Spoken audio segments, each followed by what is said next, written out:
Hi friends, welcome back. ഇന്ന് നമ്മൾ വളരെ സിമ്പിളായിട്ട് ചെയ്യാൻ പറ്റുന്ന ഒരു റെസിപ്പി ആയിട്ടാണ് വന്നിട്ടുള്ളത്.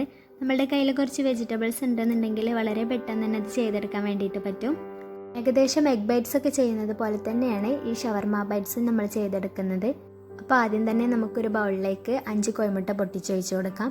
നമുക്ക് എത്രയും അളവിൽ വേണോ അതിനനുസരിച്ചിട്ടാണ് കോഴിമുട്ട എടുക്കുന്നത്. അപ്പോൾ ഞാനിവിടെ 5 മുട്ട വെച്ചിട്ടുള്ളതാണ് കാണിക്കുന്നത്. കോഴിമുട്ട പൊട്ടിച്ചൊഴിച്ചതിന് ശേഷം നമുക്ക് ഓരോ വെജിറ്റബിൾസും ചെറുതായിട്ട് അരിഞ്ഞിട്ടുള്ളത് ഇതിലേക്ക് ചേർത്ത് കൊടുക്കാം. അപ്പോൾ ആദ്യം തന്നെ ക്യാബേജാണ് ചേർത്തിട്ടുള്ളത്. പിന്നെ ഒരു പച്ചമുളക് ചെറുതായിട്ട് അരിഞ്ഞെടുത്തതും കൂടി ചേർത്ത് കൊടുക്കാം. ഇനി വളരെ കുറച്ച് അളവിൽ സവാള ചേർത്ത് കൊടുക്കാം. ഇനി ചേർക്കുന്നത് കുക്കുംബറാണ്. അപ്പോൾ കുരു എല്ലാം കളഞ്ഞ് നല്ല ഭാഗം മാത്രം അതിന് ചേർത്ത് കൊടുക്കാം. പിന്നെ കുറച്ച് ക്യാരറ്റും കൂടെ ചേർത്ത് കൊടുക്കാം. ഇനി ചെറുതായിട്ട് അരിഞ്ഞെടുത്തിട്ടുള്ള മല്ലിയിലയും കൂടെ ചേർക്കാം. എന്നിട്ട് ഇത് നന്നായിട്ട് നമുക്കൊന്ന് മിക്സ് ചെയ്തെടുക്കാം. പിന്നെ വെജിറ്റബിൾസ് ഒക്കെ ചേർക്കുന്ന സമയത്ത് നമ്മളുടെ ഇഷ്ടത്തിനാണ് ഓരോന്നിൻ്റെ അളവെടുക്കുന്നത്. കുറച്ച് വെജിറ്റബിൾസ് തന്നെ മതിയാവും. എന്നാലും ക്യാബേജും ക്യാരറ്റും ഒക്കെ ഏതാണ് കൂടുതൽ ഇഷ്ടം എന്നുള്ളത് നിങ്ങളുടെ ഓരോരുത്തരുടെയും ചോയ്സ് ആയിരിക്കുമല്ലോ. അപ്പോൾ അതിനനുസരിച്ച് ചേർത്ത് കൊടുക്കുക.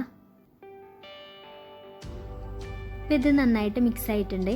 ഇനി നമുക്കിതിലേക്ക് എരിവിന് ആവശ്യമായിട്ടുള്ള കുരുമുളകും അതേപോലെ ഇതിലേക്ക് ആവശ്യമായിട്ടുള്ള ഉപ്പും കൂടിയും ചേർത്ത് കൊടുക്കാം. അപ്പോൾ ഞാനിവിടെ ഏകദേശം 1 ടീസ്പൂണോളം കുരുമുളക് പൊടി ചേർത്ത് കൊടുത്തിട്ടുണ്ട്. ഇനി ഇതിലേക്ക് ആവശ്യമായിട്ടുള്ള ഉപ്പും കൂടെ ചേർത്തിട്ട് ഇത് നന്നായിട്ടൊന്ന് മിക്സ് ചെയ്തെടുക്കണം.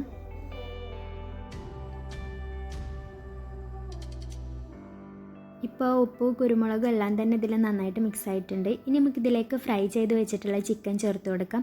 അപ്പോൾ ഫ്രൈ ചെയ്തെടുത്തിട്ട് ചെറിയ കഷ്ണങ്ങളാക്കിയിട്ട് മുറിച്ചെടുത്തിട്ട് ചേർത്ത് കൊടുത്തതാണ്, മിക്സിയിലിട്ട് ചേർത്തതല്ല.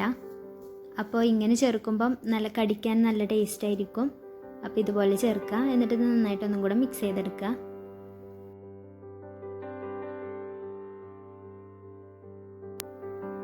ഇനി ലാസ്റ്റായിട്ട് ഇതിലേക്ക് ചേർക്കാനുള്ളത് മയോണൈസാണ്. അപ്പോൾ കുറച്ച് ലൂസായിട്ട് ചെയ്തെടുത്തിട്ടുള്ള മയോണൈസ് ഇതിലേക്ക് ആഡ് ചെയ്ത് കൊടുക്കുക.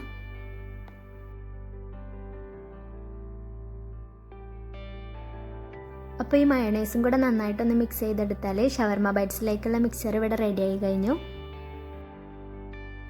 ഈ ഒരു തിക്നെസ്സാണ് ഇതിൻ്റെ പാകം. വല്ലാണ്ട് ലൂസായി പോവുകയും ചെയ്യരുത്, നല്ല ടൈറ്റായി നിൽക്കരുത്. ഈ ഒരു തിക്നെസ്സിൽ വേണം നമുക്ക് കിട്ടാൻ വേണ്ടിയിട്ട്.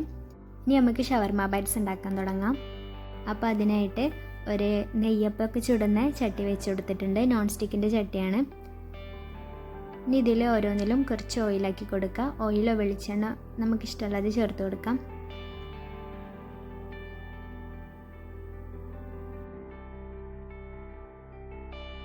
ഇപ്പോൾ ഓയിൽ എല്ലാ ഭാഗത്തേക്കും ആയിട്ടുണ്ട്.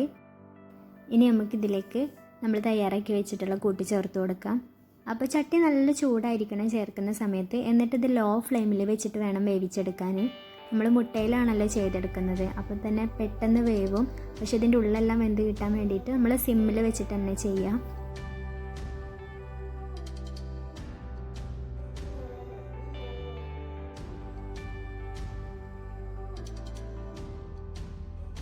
ഈ കുറച്ച് സമയം കഴിഞ്ഞാൽ നമുക്കിതൊന്ന് തിരിച്ചിട്ട് കൊടുക്കാം.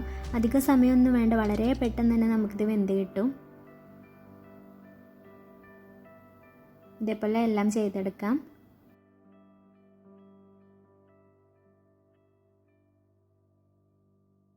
ഇപ്പോൾ ഇത് നന്നായിട്ട് കുക്കായിട്ട് വന്നിട്ടുണ്ട്. ഉൾഭാഗം എല്ലാം നന്നായിട്ട് വന്നിട്ടുണ്ട്. ഇനി നമുക്കിതൊരു പാത്രത്തിലേക്ക് മാറ്റാം. എന്നിട്ട് ബാക്കിയുള്ളതും കൂടെ ഇതേപോലെ തന്നെ ചെയ്തെടുക്കാം. അപ്പോൾ ഇത്രയേ ഉള്ളൂ. വളരെ സിമ്പിളാണ്, നല്ല ടേസ്റ്റാണ് കഴിക്കാനായിട്ട്.